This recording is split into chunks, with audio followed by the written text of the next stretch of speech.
Hello viewers, কেমন আছেন আপনারা সবাই? আশা করি সবাই ভালো আছেন এবং ভালোর দলে আছেন। আমাদের ভূত আড্ডা চ্যানেলে আপনাদের সবাইকে জানাই স্বাগত। আমাদের চ্যানেলে আমরা আলোচনা করে থাকি কিছু অলৌকিক, সত্য এবং রহস্যময় ঘটনা। আজকে যে ঘটনাগুলি নিয়ে আমরা আলোচনা করব সেটি পাঠিয়েছেন আমাদের একজন সাবস্ক্রাইবার ভাইয়ের জীবনে ঘটে যাওয়া সত্যি ভৌতিক ঘটনা। ভাইয়ের নাম আব্দুর। আজকে ঘটনাটি শুনবেন সম্পূর্ণ রনি ভাইয়ের কণ্ঠে। আমার সঙ্গে আছে রনি ভাই। ঘটনাটি ভালোভাবে অনুভব করতে দয়া করে আপনারা হেডফোন ইউজ করুন, মোবাইলটা সাইডে রেখে দিন, চোখ বন্ধ করুন এবং হারিয়ে যান আমাদের ভৌতিক দুনিয়ায়। তো রনি ভাই, যদি তুমি শুরু করো আজকে তোমার কণ্ঠে সমস্ত ঘটনাগুলি।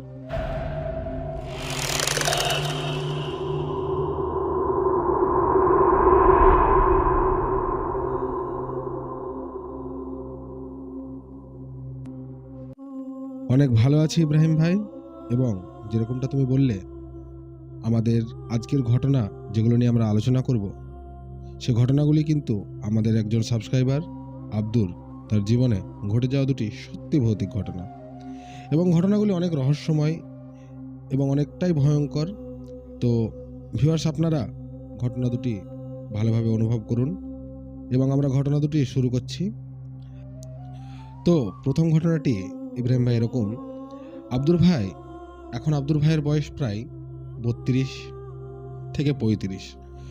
তো আব্দুর ভাই জানাচ্ছে, আব্দুর ভাই যখন একটু অল্প বয়সী ছিলেন, অর্থাৎ 17-18 এরকম একটি বয়স, বেশ অনেক দিন আগের একটি ঘটনা।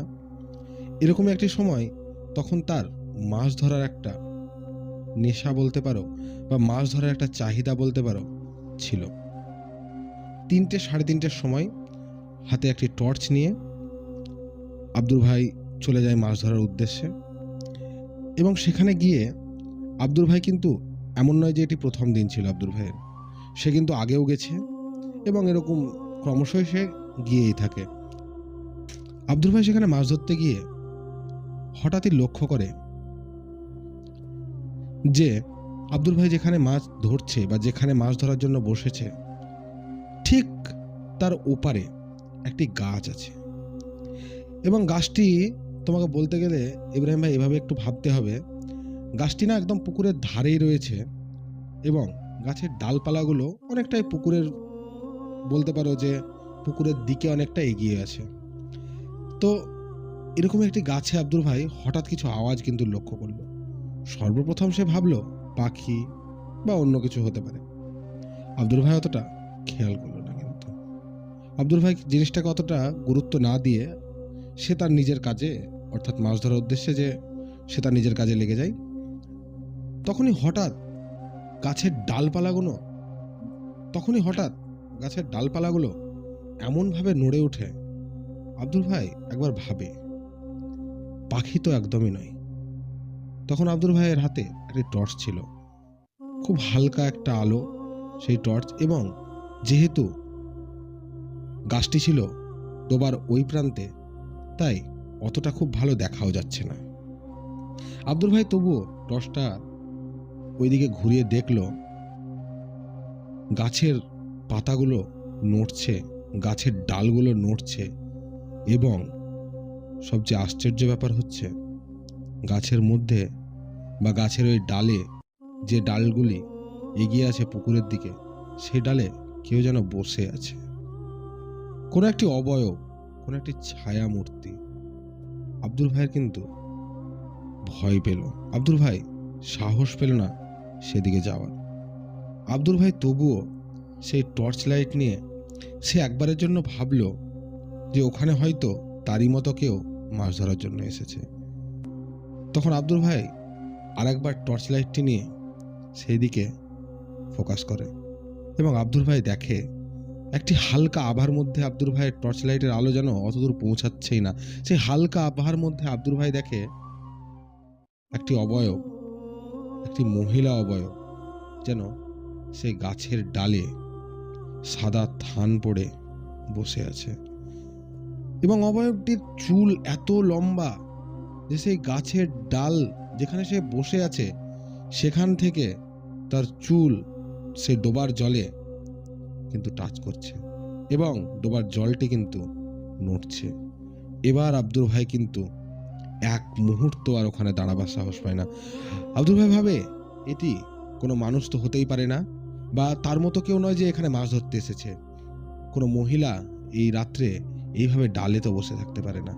আব্দুল ভাই বুঝতে পেরে যায় যে এটি কি, বা এবং সে ভাবে এটি একটি অবয়ব যে তার হয়তো ক্ষতি করতে পারে। সে আর এক মুহূর্ত ওখানে দাঁড়ায় না, সঙ্গে সঙ্গে ছুট দেয় বাড়ির দিকে, এবং যত তাড়াতাড়ি সম্ভব হয় সে বাড়ি পৌঁছে যায়, এবং বাড়ি এসে সব কিছু বন্ধ করে, ঘর বন্ধ করে সে ঘুমিয়ে পড়ে।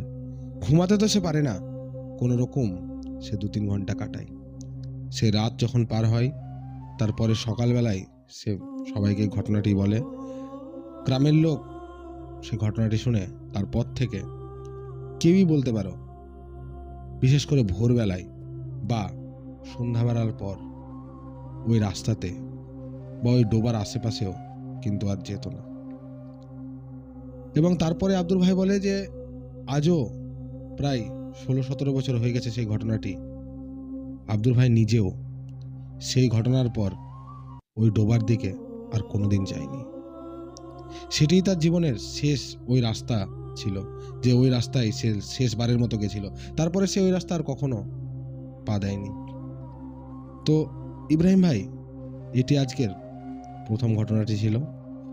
তো এই ঘটনাটি তুমি শুনলে এবং তোমার কি মনে হলো, যেটি কতটা সত্য, বা এটাও কি হতে পারে যে আব্দুল ভাই কিছু ভুল দেখেছে, বা সেটি হয়তো তার চোখের ভুল, বা কোনো কিছুই হতে পারে। তো ঘটনাটি তো শুনলে তোমার কি মনে হলো ঘটনাটি শুনে, বা কতটা সত্য, এবং ঘটনাটি তুমি যদি বলো একটু। ঘটনাটি শুনলাম আমি, টোটালি আমি শুনতে শুনতে যেন একটি কল্পনার দুনিয়া হারিয়ে গিয়েছিলাম। আব্দুল ভাই যেহেতু প্রতিনিয়ত মাছ ধরতে যায়, কোনোদিন কোনো কিছু লক্ষ্য করেনি, কিন্তু হঠাৎ সেই দিন সেই ভোরে কেন সে সেই জিনিসটা দেখতে পেল, এটা কিন্তু একটা প্রশ্ন থেকেই যায়। এবং ঘটনাটি কিন্তু আব্দুল ভাই আমাদেরকে শেয়ার করেছে পার্সোনালি, আমাদের সম্মুখেই। তো যাই হোক, তার জীবনে ঘটে যাওয়া এই ঘটনা অনেক ভয়াবহ এবং তাকে ভয় পেতে বাধ্য করেছিল। তো হয়তো সেদিন কোনো কিছু স্বপ্ন দেখেছিল, বা কোনো কিছু ভয় তার মনে গেঁথেছিল। হয়তো সেটা তার মনের ভুল হতে পারে, সেই ভয়টাই তার হয়তো প্রশ্রয় পেয়েছিল এবং সেই রূপে দেখা দিয়েছিল। অথবা হয়তো হতে পারে সত্যিই কোনো ভৌতিক জিনিস ওখানে ছিল। ঘটনা সত্য মিথ্যা যাচাই করা সম্পূর্ণ আপনাদের উপর।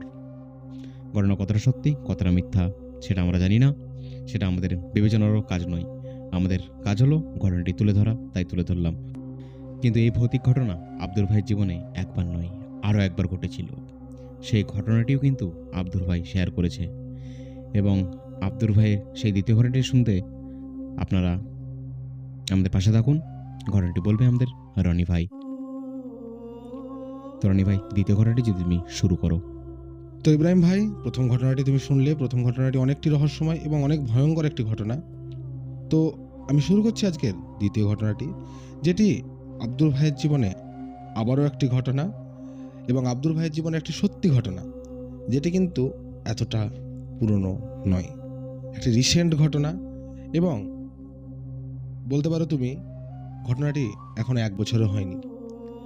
তো আব্দুল ভাই যেভাবে বলছে, আব্দুল ভাই কিন্তু প্রায় মাস 6-7 আগে এরকম একটি সময় সে কিন্তু একটি তার গ্রাম থেকে একটু দূরে বলতে পারো, সেখানে একটি মেলার আয়োজন হয়েছিল। সেই মেলাতে কিন্তু আব্দুল ভাই গিয়েছিলেন, এবং আব্দুল ভাই সেখানে গিয়ে তার বন্ধুদের সঙ্গে অনেকটাই সময় কাটিয়ে ফেলে। অনেকটা সময় বলতে দর্শক মণ্ডলী, মানে বলতে পারেন আপনি রাত 12টার পর, বা রাত 1টা ঠিক বাজছিল, এরকম একটি সময় আব্দুল ভাই মেলা থেকে কিন্তু বাড়ি ফিরছিল। এবং সচরাচর যেটা হয়ে থাকে, মেলা থেকে বাড়ি ফেরার সময় আমরা সাধারণত কোনো খাবার বা কিছু কোনো জিনিস আমরা কিন্তু বাড়ির জন্য নিয়ে আসি। তো সেদিনও কিন্তু আব্দুল ভাই বলে সেরকমটাই হয়েছিল। সে তার বাড়ির জন্য কিছু মিষ্টি এবং কিছু অন্য খাবার সামগ্রী সে কিন্তু নিয়ে বাড়ি ফিরছিল। তো আব্দুল ভাই বলছে সেই দিন রাত 1টা বাজছে, তখন সে কিন্তু তার সাইকেল নিয়ে একাই বাড়ি ফিরছিল। বাড়ি যেখানে মেলা হচ্ছিল সেখান থেকে মোটামুটি 6 কিলোমিটার কি 7 কিলোমিটারের একটা ডিস্টেন্স। তো এবং যেহেতু একটি গ্রাম্য পরিবেশ, স্বাভাবিক ব্যাপার, মেলার জায়গা থেকে বেরোনোর পর অবশ্যই একটি ফাঁকা প্রান্তরের পার করে বা ফাঁকা পথ পার করে, যেখানে পুরো দুই দিকে সবুজ ক্ষেত পার করে তাকে কিন্তু তার নিজের গ্রামে যেতে হয়। তখনই কি হয়েছে, সে হঠাৎ যখন মেলার ওখান থেকে বেরিয়ে এসে কিছুটা সাইকেল নিয়ে এগিয়ে আসে, তখন হঠাৎই সে একটি মানুষকে দেখতে পায়।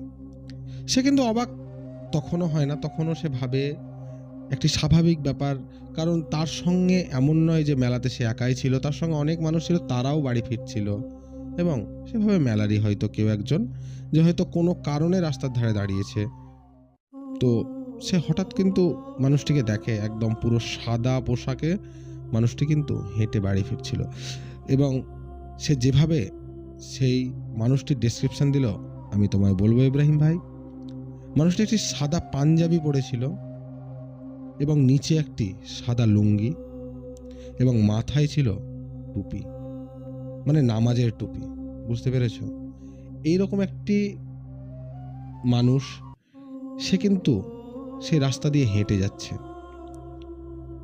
এবং আব্দুর ভাই কিন্তু সাইকেল নিয়ে যাচ্ছে। তার কাছে আছে একটি ব্যাগ, এবং ব্যাগের মধ্যে আছে কিছু খাবার জাতীয় দ্রব্য, এবং তোমাকে ভালো করে বলে রাখি, মিষ্টি। তখন হঠাৎ কিন্তু সে যখনই যে মুহূর্তটাই সেই মানুষটিকে কাটিয়ে যাবে, মানে সে এক রাস্তার সাইডে হেঁটে যাচ্ছে মানুষটি, এবং তার পাশ দিয়ে আব্দুর ভাই যখন সাইকেলটি ক্রস করায়, তখনই সে মানুষটি কিন্তু একটি ভারী গলায়, ইব্রাহিম ভাই সে বলছে যে ভারী গলাটা এমনই যে যেন মনে হচ্ছে আওয়াজটা আশেপাশে গুঞ্জন হচ্ছে, এরকম একটা পরিবেশ, ফাঁকা জায়গায় আওয়াজ গুঞ্জন হচ্ছে, এবং একটা ভারী ভারী মানে অত্যন্ত একটা ভারী গলায় সে যেন বলে উঠল, কিরে এত রাতে একাই বাড়ি যাচ্ছিস, তা আবার সঙ্গে মিষ্টি, এভাবে যেন বলে উঠল। আব্দুল ভাই তখন কোনো উত্তর দিতে পারল না। আব্দুল ভাই কি বলবে সেটিও সে যেন ভেবে পেল না। সে ভাবছে এই মানুষটি কি করে জানলো যে আমার কাছে মিষ্টি আছে। সে একটি মানে হতভম্বিত হয়ে যায় যে এ কে যে এভাবে আমাকে বললো। সে সেটি দেখার জন্য, সে যেহেতু সাইকেলে ছিল, সে পাশ কাটিয়ে গেছে সেই মানুষটিকে, এবং সেই আওয়াজটি যেন তার কানে ভেসে এলো, একটা গুঞ্জনের মাধ্যমে একটা ভারী গলা ভেসে এলো এইভাবে। সে এইটি শোনা মাত্র সে যখন ঘুরে দেখেছে, সে লক্ষ্য করে সে রাস্তায় কিচ্ছু নেই, পুরো ফাঁকা। সে রাস্তাতে একটিও মানুষ নেই, সেখান দিয়ে কেউ হেঁটে আসছেও না, কেউ যাচ্ছে না, দূর দূর অবধি কোনো মানুষের কোনো চিহ্ন নেই। তখন সে বুঝতে পারে সে এমন কিছুর কবলে পড়েছে যেখান থেকে তাকে কিন্তু রক্ষা পেতেই হবে। সে কিছু না ভেবে সে বলে, সে পুরো শরীর যেন তার ঘেমে ভিজে গেছিল। তার মানে আজ থেকে 6 মাস আগের কথা তোমায় আমি বলছি, তখন শীতকাল চলছিল, ঠান্ডার সময়। সে বলে সেই ঠান্ডার সময় কুয়াশা ভরা রাস্তায় সে পুরো ঘেমে ভিজে গেছিল। তখন সে কিছু না ভেবে যত তাড়াতাড়ি সম্ভব সাইকেলটিকে চালিয়ে সে বাড়ি যাওয়ার জন্য যেতে থাকে, এবং আবারও কিছুটা গিয়ে আবারও একটি রহস্যময় জিনিস, রাস্তার ধার থেকে হঠাৎই একটি অবয়ব, একটি ছায়া মূর্তি, হঠাৎ করে তার কাছে ছিল টর্চ, সে তার আলো নিয়ে আসছিল, হঠাৎই একটি ছায়ামূর্তি অবয়ব, সে একইভাবে সাদা থান পরে, সাদা পাঞ্জাবি এবং লুঙ্গি, এবং মাথায় কিন্তু তার নামাজের টুপি, হঠাৎই তার সাইকেলের সামনে 2 হাত মেলে দাঁড়িয়ে যায়, এবং হঠাৎ করে হেসে ওঠে অবয়বটি, এবং জিজ্ঞেস করে একটি গ্রামের নাম করে যে আচ্ছা এই গ্রামটা কোথায় রে। তখন কিন্তু সে বলে, তার মুখ দিয়ে কথা কিন্তু বেরোয়, সেই গ্রামটার কথা সে জানে, সেই গ্রামটা তার পাশেরই একটি গ্রাম, কিন্তু সে বলছে আমার যেন মনে হচ্ছে গলাতে কথা আটকে গেছে, আমার গলা দিয়ে আর কথাটা বেরোচ্ছে না, আমি কিছু বলতে পারছি না। আমি হঠাৎই সে আমার সাইকেলের সামনে এসে আমাকে দাঁড় করিয়ে দেয়, এবং হঠাৎ করে এভাবে হেসে উঠে জিজ্ঞেস করে এই গ্রামটা কোথায় রে। আমি কি বলবো তাকে ভেবে না পেয়ে বললাম, ওই যে সামনে এই এই রাস্তা শেষ হলে গ্রাম। এটি বলতে বলতে এমন যেন হচ্ছে, মনে হচ্ছে আমার যেন শরীর পুরো ভিজে গেছে, আমি মুখ দিয়ে কথা বেরোচ্ছে না কোনোভাবে। হঠাৎই দেখছি সেই লোকটি ছুটতে শুরু করলো।